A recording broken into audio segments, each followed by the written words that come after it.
In a scene that seemed to defy reality itself, as an officer attacked a pregnant woman, the unthinkable happened. Keanu Reeves appeared, turning the tide of events and leaving everyone in awe. The shovel hit something solid. Keanu froze, his breath catching in his throat as the metallic clang echoed through the night. His hands trembled against the wooden handle, knuckles white with tension. Sweat dripped from his brow despite the autumn chill, each droplet carrying the weight of 30 years of silence. He glanced around the deserted park, the moonlight casting long shadows across the disturbed earth. Nothing moved except the branches, swaying gently in the breeze, nature's silent witnesses to his midnight confession. "This is it," he whispered, more to himself than to the woman standing a few feet behind him, her arms wrapped tightly around herself. Detective Emily Torres stepped forward, her face a careful mask of professional detachment. But Keanu could see something else in her eyes, a flicker of uncertainty, maybe even fear. "You need to be absolutely sure, Mr. Reeves," she said, her voice steady despite the tremor in her hand as she reached for her phone.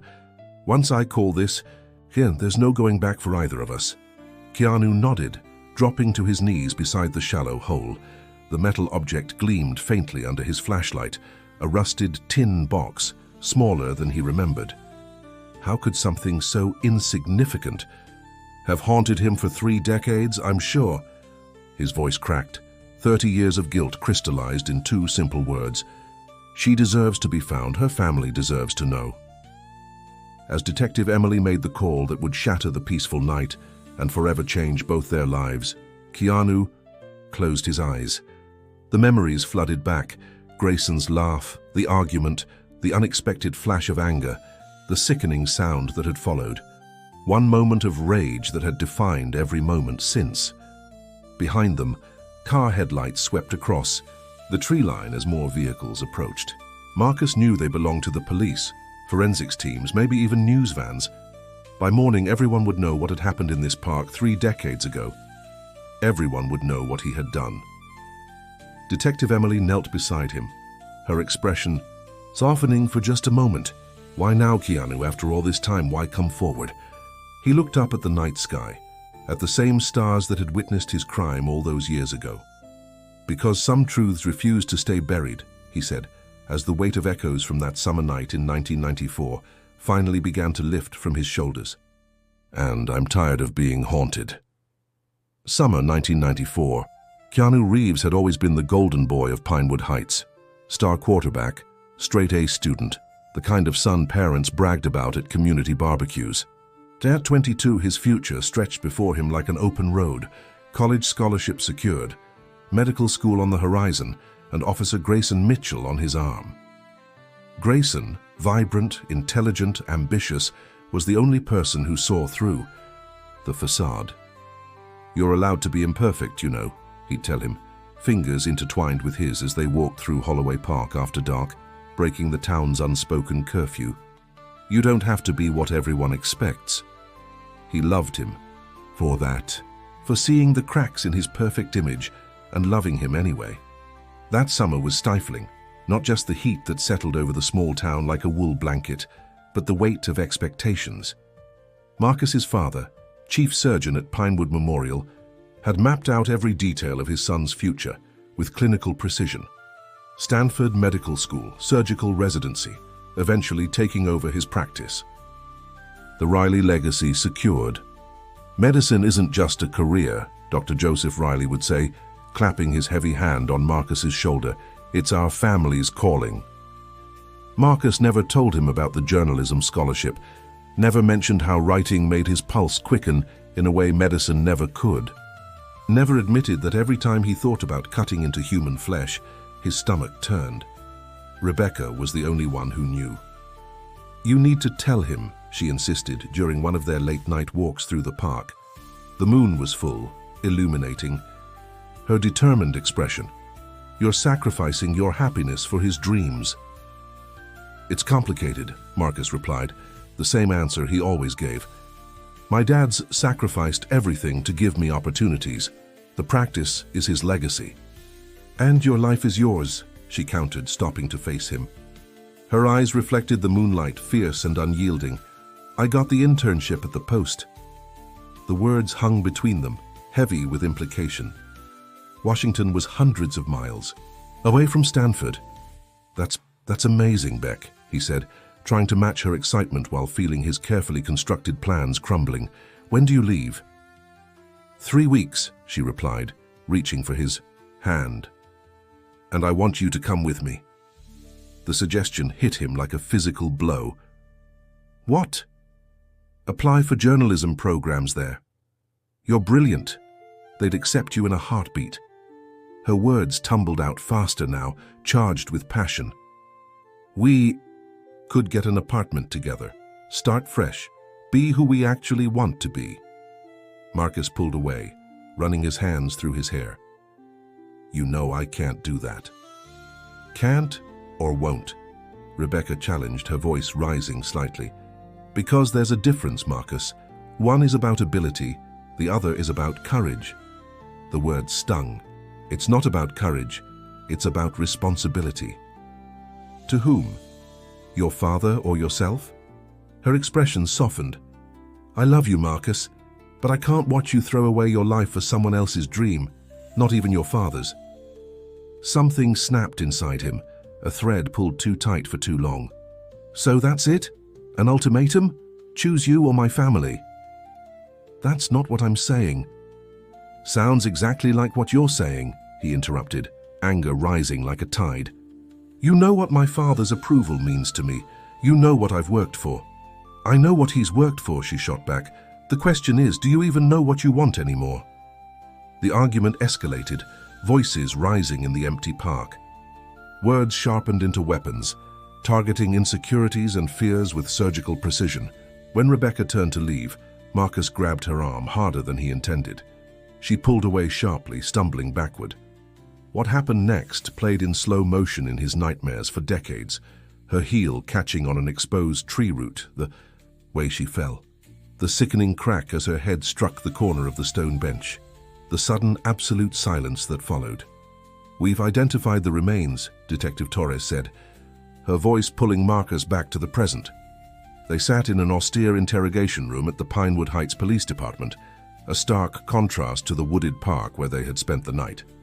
The walls were industrial gray, designed to press in on the guilty, to extract confessions through sheer oppressiveness. 12 hours had passed since the discovery. Marcus's confession had been recorded, documented, processed, his past dissected like a laboratory specimen. "Dental records confirm it's Rebecca Mitchell," Torres continued, watching him carefully. "The ME puts time of death around July 1994, consistent with your statement." Marcus nodded numbly. The confirmation should have brought closure, but instead, it opened fresh wounds. Rebecca was no longer just his secret, his burden. She was evidence, case number, headline. "Her parents?" he asked, his voice hoarse. "They've been notified." Torres's professional facade cracked slightly. "They've spent 30 years wondering what happened to their daughter, imagining every possible scenario." The weight of that settled on Marcus's shoulders. 3 decades of birthdays, holidays, ordinary Tuesdays that Rebecca's parents had endured without answers, without their daughter. Can I speak to them?" Torres studied him. "That's up to them. Right now, I need to understand why you're coming forward after all this time." "What changed, Marcus?" He rubbed his temples, feeling the beginning of a migraine building behind his eyes. How could he explain that it wasn't one moment, but 1,000 tiny ones that led him here? The way living with his secret had slowly hollowed him out from the inside.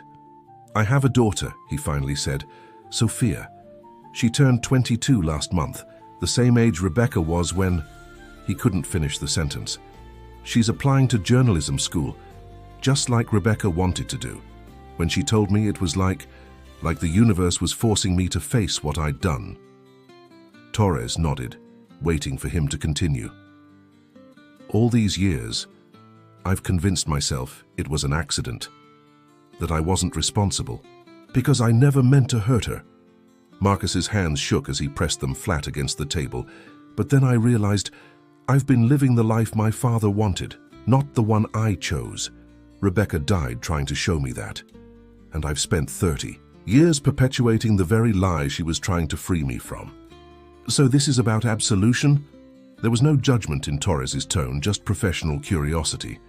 Marcus shook his head. It's about truth. Rebecca's truth. My truth. He paused, searching for words. My father died last month. Heart attack.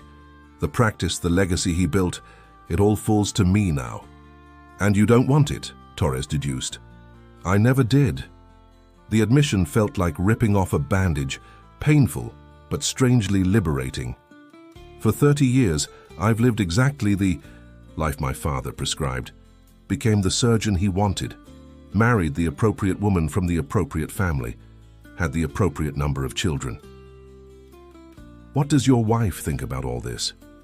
Marcus laughed, a hollow sound devoid of humor. Caroline's, known our marriage was a facade from the beginning. We've been separated for 3 years. She's actually the one who encouraged me to come forward, said it might be the first honest thing I've done in decades. Torres raised an eyebrow. That's unusually supportive. Caroline deserves better than the man I've been, he said simply. We all build our prisons, detective. Some with steel bars, others with lies. I've been serving a life sentence in mine. At least in a real prison, I might finally be honest about who I am. The media storm hit exactly as Marcus had expected, a BC-DAS, Category 5 hurricane of sensationalism and speculation. Prominent surgeon confesses to decades-old murder screamed the headlines, though his attorney repeatedly emphasized that the charge was manslaughter, not murder. The community reaction split along predictable lines. Those who had known Rebecca and her family called for maximum penalties, their anger sharpened by 30 years of unanswered questions. Others, particularly those connected to the hospital where Marcus had saved countless lives, argued for leniency, citing his contributions and the accidental nature of Rebecca's death. Marcus watched it all with a strange detachment, as if observing someone else's life unraveling. The only reality that mattered to him now existed in the visitors' room of the county jail, where his daughter Sophia sat across from him, her expression a complex mixture of shock, confusion, and something else he couldn't quite identify. Safi. 22.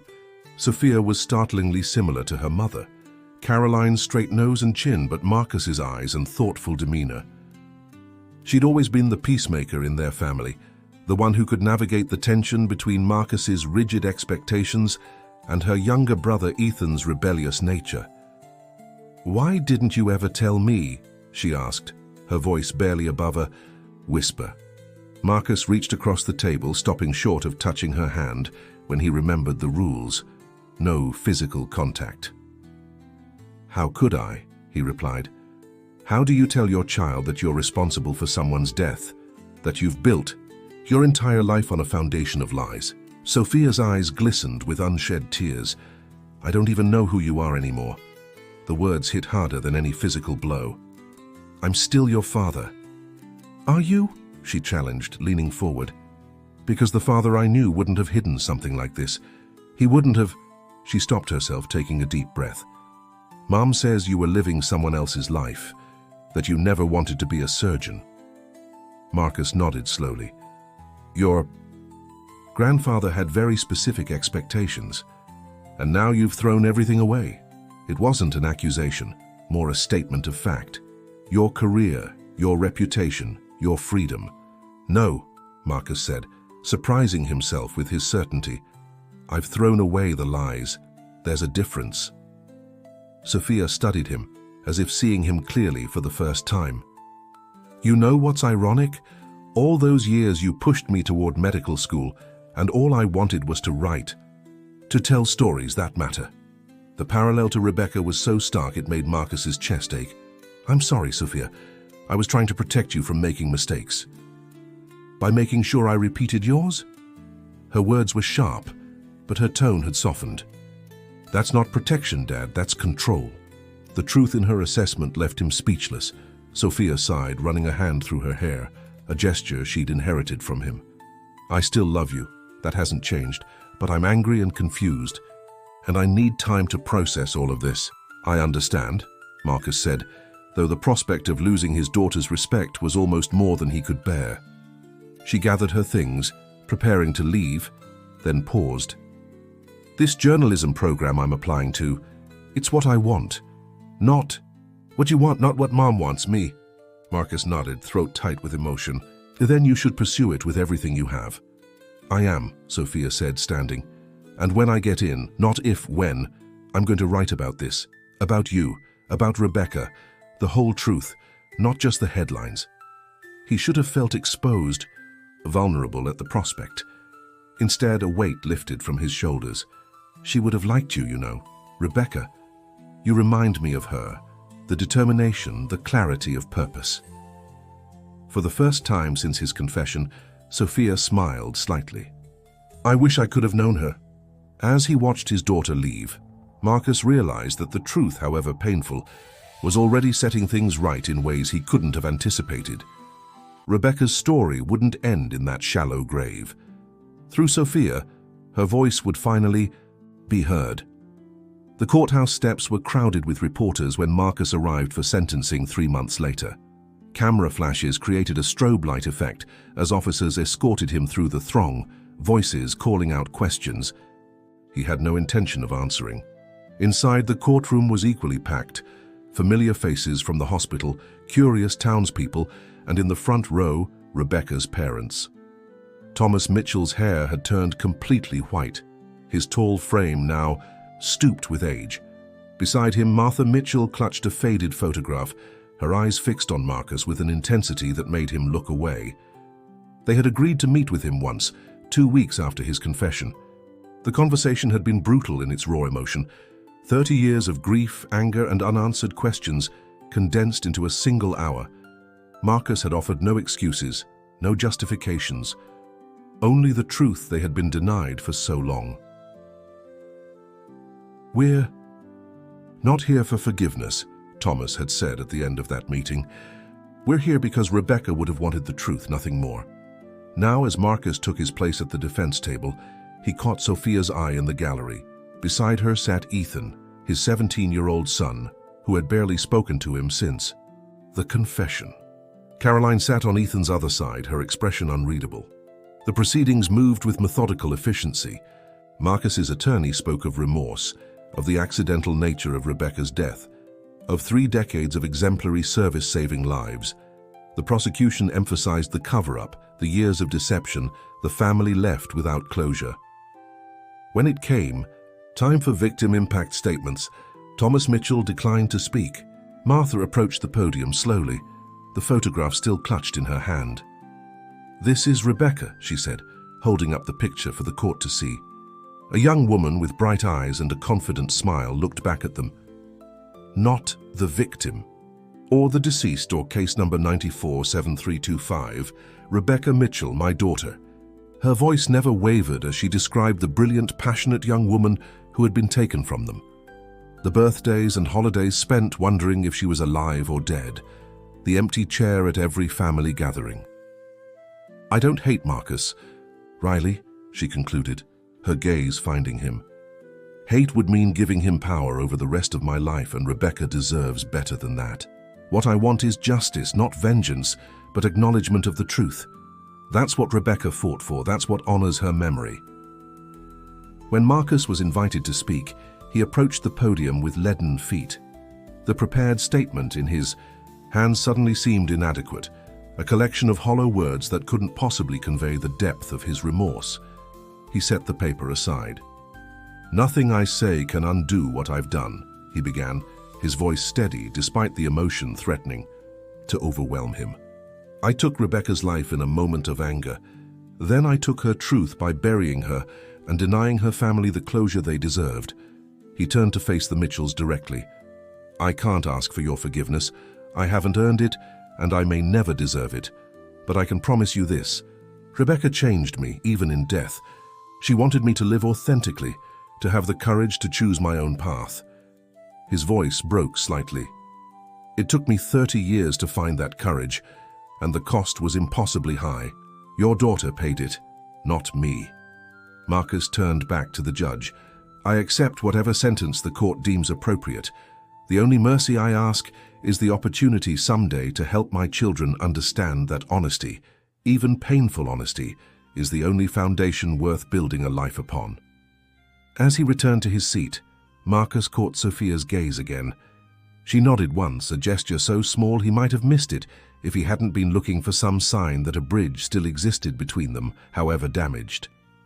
When the judge announced the sentence, 12 years with possibility of parole after 8, Marcus felt a strange sense of peace. The punishment was just, the consequences necessary. For the first time in 30 years, he was exactly where he was supposed to be, living in his own truth rather than someone else's expectations. As officers led him from the courtroom, he glanced back one final time. Sophia had moved to sit beside Rebecca's mother, their heads bent close in conversation. Two women connected by tragedy, but perhaps also by something more, the determination to tell a story that needed to be heard. The truth had finally found its voice, and even through the weight of consequences, Marcus could hear it echoing clearly, the sound of long-delayed justice, of secrets exposed to healing light, of the first honest breaths after decades of suffocation. Some burdens were never meant to be carried alone. Some truths refused to stay buried. And sometimes, the heaviest weight we bear is not our guilt, but the echoes of the lies we tell to escape it.